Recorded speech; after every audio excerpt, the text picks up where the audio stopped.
ये जो नोटिस चिपकाए जा रहे हैं कि बुलडोजर चलाया जा रहा है, बहुत लोगों को लगता था अरे मुसलमान पे चलेगा, सब चुप रहे, मुसलमान पे चला, फिर दलितों पे चला, ओबीसी का हक अधिकार खाया गया और अब देख लीजिए कि ब्राह्मणों का भी घर तोड़ा जा रहा है। निशिकांत दुबे का बेटा अमेरिका में पढ़ेगा, इंग्लैंड में पढ़ेगा। राजनाथ सिंह का बेटा जो है विधायक बनेगा, मंत्री बनेगा। अमित शाह का बेटा जो है बीसीसीआई का अध्यक्ष बनेगा, आईसीसी का अध्यक्ष बनेगा। और हम लोग का बच्चा क्या करेगा? मुसलमान के घर में जाके भगवा झंडा लहराएगा। आपका बच्चा मरेगा, आपके बच्चे को पीटा जाएगा, आपके बच्चे का भविष्य खराब करने की तैयारी चल रही है। आप बताइए ना, देश का दलित पिछड़ा हिंदू है क्या? यादव, पासवान, जाटव, चमार, कोयरी, कुर्मी, तेली, तमोली का शादी हो जाता है ब्राह्मण में? शादी करना हुआ तो फिर हम छोटी जात का हो जाते हैं। हम जब अपना आरक्षण मांगते हैं, हक अधिकार मांगते हैं, तब हम छोटी जात का हो जाते हैं। और मुसलमान से लड़ाना हुआ तब हम हो जाते हैं हिंदू। हम कम से कम हिंदू नहीं हैं। हम चमार हैं, हम दुसाध हैं, मेहतर, हम यादव हैं, हम कोयरी हैं, हम कुर्मी हैं, सब कुछ हैं, लेकिन हम हिंदू कम से कम नहीं हैं। हिंदू हृदय सम्राट को जो खुद को लोग कहते हैं, उनकी सरकार है। उनकी सरकार में हिंदू सुरक्षित नहीं। इस देश का प्रधानमंत्री हिंदू, राष्ट्रपति Hindu, chief justice of India Hindu, तमाम विश्वविद्यालय के वाइस चांसलर हिंदू, मीडिया में बैठे हुए सब लोग हिंदू, सब लोग हिंदू, फिर भी हिंदू सुरक्षित नहीं है। सत्ता में बैठे हुए वो कौन लोग हैं जो 10, 15, 20 बरस के बच्चे को किसी के घर में जाके भगवा झंडा लहराने बोलते हैं? जिन बच्चों को अच्छा रोजगार मिलना चाहिए, उन बच्चों के दिमाग में आपने हिंदू मुस्लिम का जहर घोल के उनको मुसलमानों के घर पे, उनको मस्जिदों पर जाकर झंडा लहराना। इस देश के मजलूमों के खिलाफ है। इस देश की सरकार इस देश के मेहनतकश लोगों के खिलाफ है। बहुत लोगों को लगता था अरे मुसलमान पे चलेगा, सब चुप रहे, मुसलमान पे चला, फिर दलितों पे चला, ओबीसी का हक अधिकार खाया गया और अब देख लीजिए कि ब्राह्मणों का भी घर तोड़ा जा रहा है। अभी उत्तर प्रदेश में जितने लोगों का इनकाउंटर किया गया है, अब देखिए उस सूची में जो है 2 दर्जन से ज्यादा ब्राह्मणों का भी इनकाउंटर किया गया है। सब लोगों को लगता था कि सिर्फ मुसलमान का नंबर आएगा, लेकिन इस देश की सरकार की जो पॉलिसी है, इस देश की सरकार की जो नीति है, इस सरकार के देश के सत्ता में बैठे लोगों की जो नीयत है, उससे क्लियर है कि इस देश की जनता के खिलाफ इस देश की सरकार ने जो है युद्ध छेड़ दिया है।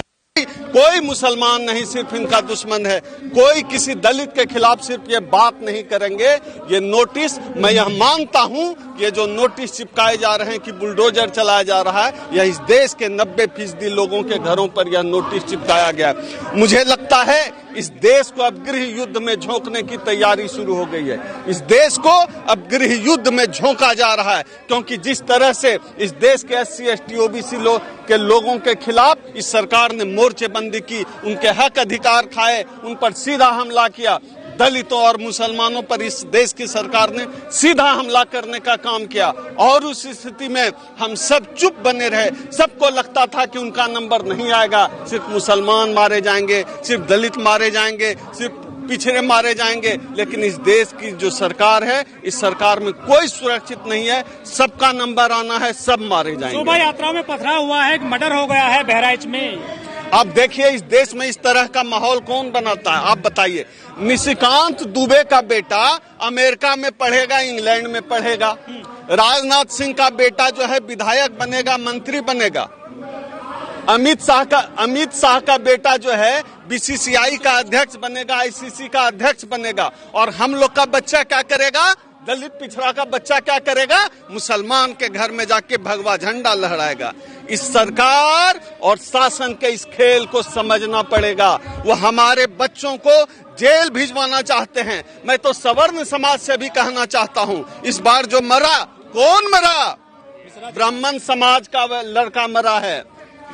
कौन इसकी साजिश का शिकार हुआ है? निशिकांत दुबे का बच्चा मरा, गिरिराज सिंह का बेटा मरा है। कौन मरा? अमित शाह का बेटा मरा, वो तो बीसीसीआई और आईसीसी का चेयरमैन बनेगा।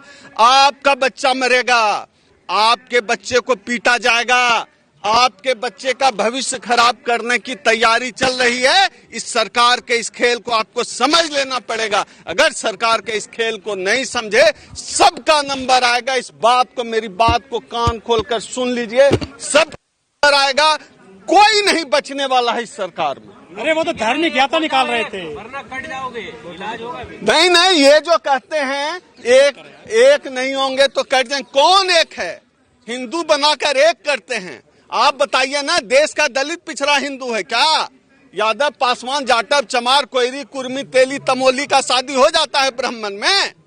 शादी करना हुआ तो फिर हम छोटी जात का हो जाते हैं। हम जब अपना आरक्षण मांगते हैं, हक अधिकार मांगते हैं, तब हम छोटी जात का हो जाते हैं। और मुसलमान से लड़ाना हुआ तब हम हो जाते हैं हिंदू। इस खेल को हम समझते हैं, हम हिंदू नहीं हैं। इस देश का जो बहुजन समाज है धर्म के इस सत्ता के खेल को समझने लगा है। हम कम से कम हिंदू नहीं हैं। हम चमार हैं, हम दुसाध हैं, हम मेहतर हैं, हम यादव हैं, हम कोयरी हैं, हम कुर्मी हैं, सब कुछ हैं, लेकिन हम हिंदू कम से कम नहीं हैं। इस बात को हम समझते हैं। बहराइच में हिंदू मारा गया सर।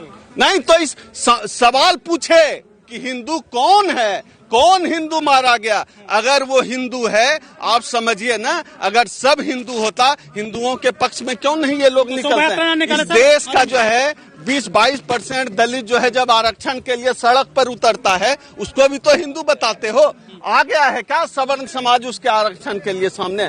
नहीं आया तो हिंदू नहीं है। इस देश का दलित, पिछड़ा, आदिवासी हिंदू नहीं है। नहीं, तो ये बांटने का काम किसने किया है? किसने जाति व्यवस्था बनाई? किसने किसी को जाति के आधार पर छोटा, किसने किसी को जाति के आधार पर बड़ा बनाया?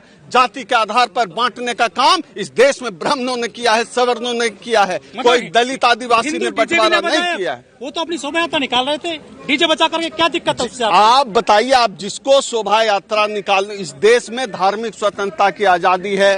पुलिस परमिशन के साथ हर धर्म का व्यक्ति शोभा यात्रा निकाल सकता। आप यह बताइए, उत्तर प्रदेश में किसकी सरकार है?